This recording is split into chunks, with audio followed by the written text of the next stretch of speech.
All right, welcome back to the channel. It's your boy Fanon, and in this video, we are going to be in the 154, 68, and 47 pound division, where Derrick James, the trainer of Errol, Spence Jr. and Jermell Charlo, speaks out through an Instagram post about the criticism that he has been getting for the loss of his two biggest fighters, Errol Spence Jr. and Jermell Charlo.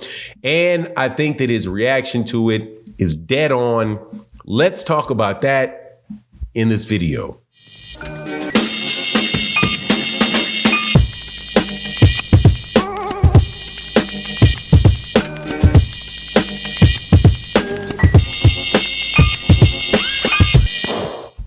All right, welcome back to the channel. It's your boy Fanon, and in this video, we're going to talk about one of the best trainers in boxing who has finally responded to the backlash that he has received for the loss of two of the best fighters in boxing.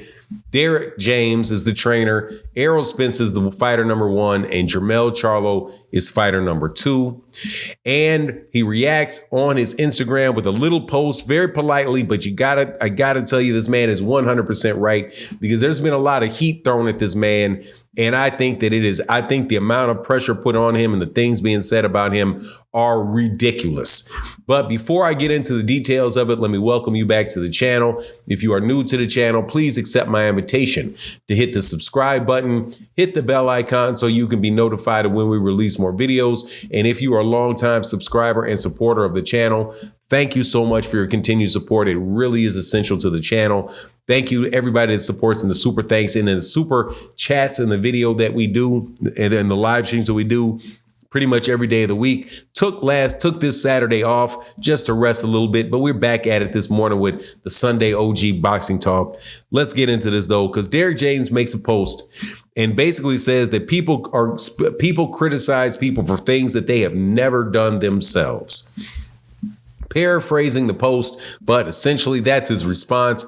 Obviously talking about the criticism that he's been getting as a trainer for the losses of Errol Spence Jr. to Terence Crawford and Jermell Charlo to Canleo Alvarez. And truer words have never been spoken. People constantly ask me and come to my channel on the live streams and ask, hey, what would you do? Who would you hire as a trainer? Who do you think the best trainer in boxing is? And almost universally, almost every time I say, look, man, I really am not in a position to tell you who the best trainer is. I'm really not. You can look at the results. If you look at the results to see who the best trainer is, guys like Derrick James are right at the top of the list. Guys like Brian McIntyre would be right at the top of the list. Robert Garcia, right at the top of the list. Freddie Roach, Nacho Berestein. Guys like out on the East Coast, Rozier, guys like that, Barry Hunter, Calvin Ford. And why would you say these guys are some of the Calvin Ford and Coach Kenny Ellis also? And if I missed some, I know I did. Please forgive me. But those are the best trainers in boxing. Breadman Edwards out of Philadelphia. Those guys are going to be the best trainers in boxing. If you're just looking off of what have they done? How many championships have they won? How do their fighters perform in the ring, right? And you look at their body of work. You cannot look at an individual fight to tell you how good a trainer is, because the trainer is not fighting. The fighter is fighting. You can look at the fight to see how good the fighter is, but the trainer, you don't know whether or not what's in the mind of the trainer. And if the trainer knows that there's an injury for the fighter has, or what the fighter is willing to do, what the fighter is not willing to do, right? Take, for example, Muhammad Ali had a trainer named Angelo Dundee, but before that, he was trained by Archie Moore. Archie Moore was is a Hall of Fame fighter, former light heavyweight champion of the world, the Mongoose, right?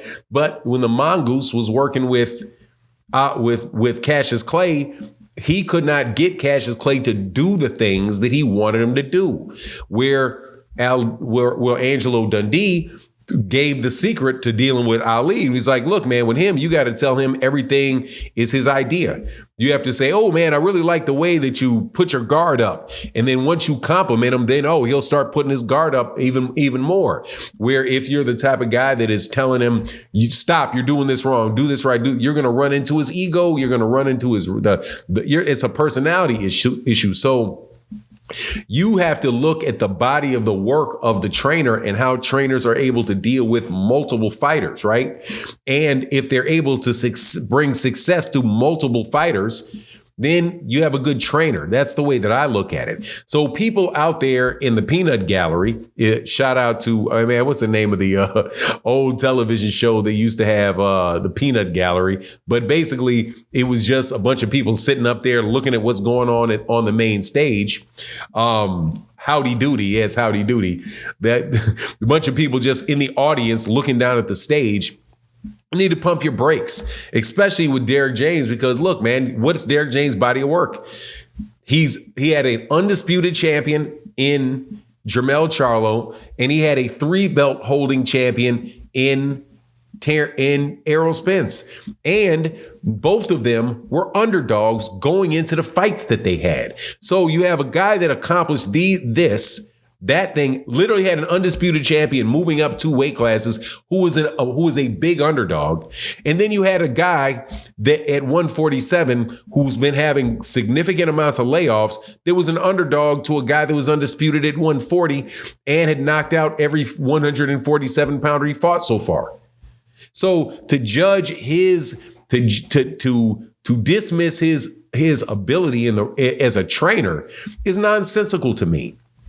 You are, and honestly, it's taking away from the accomplishments of the fighters that fought them.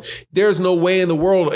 Many reasonable people said, "Oh yeah, I think Jermell Charlo is going to beat Canelo Alvarez." You might have thought he had a chance to beat him because, okay, hey, he's taller, he's longer. He's been in a lot of fights, and he's confident. All of the different things. He's whatever skill-based explanation you may have for it. You could lead you to believe, okay, yeah, he has a good chance, but you shouldn't be surprised that he didn't win. And so if you're going to blame the trainer, I think you should blame the trainer if the trainer goes in there and the fighter is supposed to be, is underachieving. Right. But not if somebody they get in there and either they're compromised, they lose because they're compromised, or they move up 2 weight classes and fight somebody that may be better than them no matter what they do. You can only do so much. It's like saying a basketball coach is a poor basketball coach because he's coaching a college team. He goes and then in the NBA and some NBA players show up, or a team shows up with future Hall of Fame, 2 future Hall of Fame NBA players who just happen to be freshmen shooting the lights out, and you just can't do anything about it because the talent level is just different, man. The coach doesn't make the talent level. Can't, you know what I mean? Can't do that. So my head goes off to Derrick James. I appreciate that response. I'm 100% behind it. And I think it's unfair to do it to him and try to minimize this man's accomplishments. You even got people out here talking about Ryan Garcia's leaving him, Anthony Joshua's leaving him. Just, man, please tuck that nonsense, man. Tuck that nonsense. But anyway, that's my take on the matter. Please let me know what you think in the comment section. And with that, I'm out. Deuces.